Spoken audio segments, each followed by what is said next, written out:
तुमचं पुन्हा एकदा बाईट्स विथ प्रणू चॅनलमध्ये। आणि आज ना आपण आपल्या चॅनलमध्ये एका भन्नाट अशा लोकेशनला आलेलो आहोत। सध्या इंस्टाग्रामवरती तुम्ही ह्यावाल्या लोकेशनच्या रील्स खूप जास्त पाहत असाल आणि तुम्हाला सुद्धा प्रश्न पडला असेल की हे लोकेशन कसं आहे, काय आहे, खरंच रीलमध्ये दिसतं तसं आहे की नाही। तर हे आज आपण ह्या व्हिडिओमध्ये पाहणार आहोत। तर आज आपण आलेलो आहोत आसखेत कुंडला। आता याचं एक्झॅक्ट लोकेशन मी खाली डिस्क्रिप्शन बॉक्समध्ये सुद्धा देईन आणि व्हिडिओच्या एंडिंगला सुद्धा देणार आहे। सगळ्यात पहिल्यांदा सांगायचं झालं तर इथल्या पार्किंगचं, तर इथे तुम्ही तुमच्या 2 व्हीलर आणि 4 व्हीलर दोन्हीही घेऊन येऊ शकता। अगदी इझिली 2 व्हीलर आणि 4 व्हीलरसाठी इथे पार्किंग आहे। गाड्या पार्क केल्यानंतर साधारणतः 2 ते 3 मिनिटं चालत यावं लागतं आणि चालत आल्यानंतर आपण ह्या कुंडावरती येऊन पोहोचतो। अतिशय सुंदर आणि स्वच्छ पाण्याचा असा हा कुंड आहे। इथे ना बरेच लोक पोहण्यासाठी येतात। उन्हाळ्यामध्ये तर हा कुंड म्हणजे एक वरदानच आहे असं तुम्ही म्हणू शकता।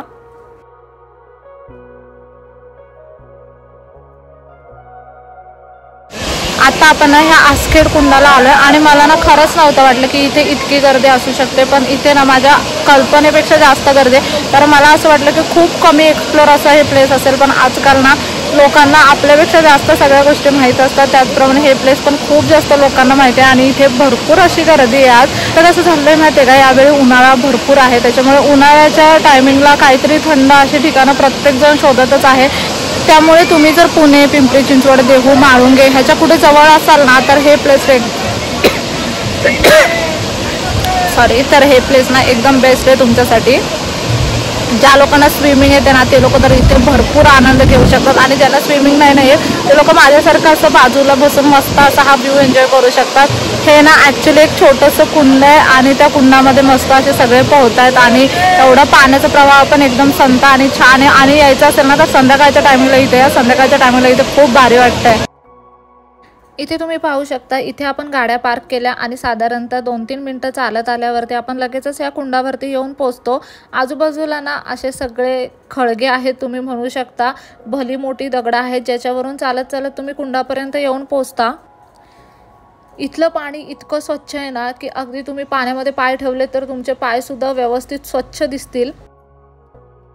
तुम्हाला मेन कुंडामध्ये उतरायचं नसेल ना तर आजूबाजूला असे छोटे छोटे पाण्याचे डोहा आहेत, तिथे तुम्ही उतरू शकता। एक्झॅक्टली सनसेटच्या टायमिंगला आम्ही इथे आलो आणि सनसेटच्या टायमिंगचा व्ह्यू इतका कमाल आहे ना इथला। आणि आता समोरच लगेच सनसेट होणार आहे आणि एवढ्या छान परफेक्ट टायमिंगला आम्ही इथे आलोय।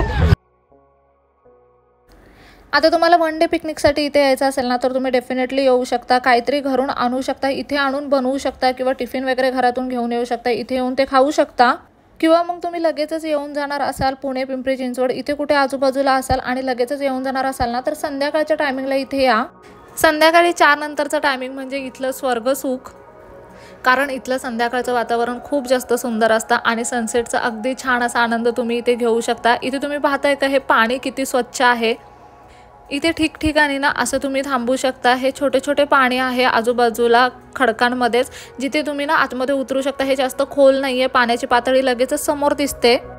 इथे जर तुम्हाला पोहायचं नसेल किंवा पोहता येत नसेल ना तर ह्या पाण्यामध्ये तुम्ही उतरू शकता। ह्या पाण्यामध्ये उतरणं अजिबात रिस्की नाही आहे, मस्त असं पाण्याचा आनंद घेऊ शकता। मी ना बराच वेळ इथे पाण्यात पाय टाकून बसले होते, खूप छान वाटत होतं। संध्याकाळची वेळ, पाण्याचा खळखळणारा आवाज आणि सोबत ना वाऱ्याची एक छान अशी झुळूक, इतकं सगळं जुळून आलं होतं आणि ते इतकं छान वाटत होतं ना जे तुम्ही इथे आल्यावरतीच एक्सपिरियन्स करू शकता। इथे बरेच जण पोहायला येतात। तुम्हाला जर पोहता येत नसेल ना तर काही प्रॉब्लेम नाही, तरी सुद्धा तुम्ही ह्या ठिकाणाचा तितकाच पुरेपूर आनंद घेऊ शकता।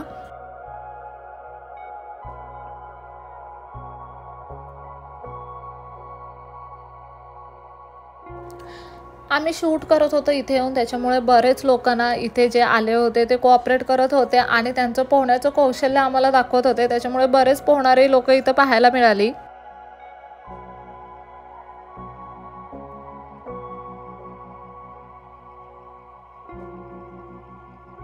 तुम्ही जर वन डे पिकनिकसाठी एखादा स्पॉट शोधत असाल की जिथे जाऊन तुम्ही मस्त असं बनवून वगैरे खाऊ शकता तर हे स्पॉट ना एकदम बेस्ट आहे, कारण आजूबाजूला भरपूर असं पाणी आहे। त्याच्यामुळे ना आता उन्हाळ्याच्या दिवसात सुद्धा इथे भरपूर गारवा आहे, खूप जास्त गर्दी पण नसते आणि अगदी सामसूम असं पण ठिकाण नाही आहे। सगळ्यात महत्त्वाचं म्हणजे ना इथे पाणी खूप जास्त स्वच्छ आहे।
ॲक्च्युली ना इथे 2 ठिकाणी गाड्या पार्क करायला जागा आहे आणि गाड्या पार्क केल्या ना आपण की साधारणतः 5-1 मिनटं आपल्याला चालत यावं लागतं आणि मग आपण ह्या कुंडाच्या इथे येऊन पोहोचतो। एवढा सुंदर असा दगडांचा रस्ता आहे, मध्ये मध्ये ना खळगे आहेत आणि सगळ्यात इम्पॉर्टंट म्हणजे ना हे पोहण्यासाठी खूप जास्त सेफ आहे। तुम्ही ना इथल्या पाण्यामध्ये उतरू शकता, पाण्याचा थोडासा अंदाज घ्या आणि पाण्यामध्ये उतरू शकता।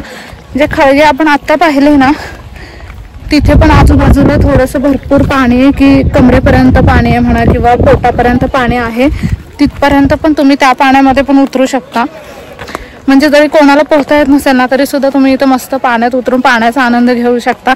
आजूबाजूला छान अशा पार्टी करू शकता, व्हेज नॉनव्हेज फूड तुम्ही इथे येऊन बनवू शकता आणि एक ना छान अशी छोटीशी पिकनिक होईल तुमची इथे।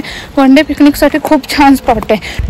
संध्याकाळी 4 वाजल्यापासून रात्री 6 वाजेपर्यंतचा व्ह्यू आहे ना इथला तो अगदी पाहण्यासारखा आहे। खूप छान वातावरण असतं इथे आणि सगळ्यात इम्पॉर्टंट म्हणजे जर पार्टी वगैरे काही करायला येणार असेल ना तर कचरा तुमचा उचलून तुम्ही नाही इथे आजूबाजूला कचरा टाकू नका, कारण की अजून ना हे प्लेस खूप जास्त स्वच्छ आणि छान आहे। बाजूलाच गाव आहे त्याच्यामुळे जितकं घाण खरं टाळता येईल तेवढं टाळा। तुम्ही तुमच्या ना लहान मुलांना वगैरे सुद्धा घेऊन येऊ शकता आणि मस्त असं वन डे छोटीशी पिकनिक एन्जॉय करू शकता ह्या प्लेसला।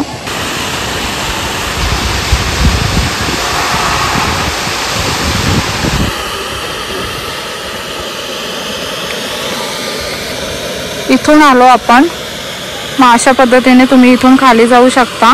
इथे कुंडा आहे आणि त्याचबरोबर आता मगाशी आपण चालत गेलेलो ना तो सगळा हा स्पेस आहे आणि इथे तुम्हाला दिसतंय ना इथे तुम्ही पाण्यामध्ये वगैरे उतरू शकता।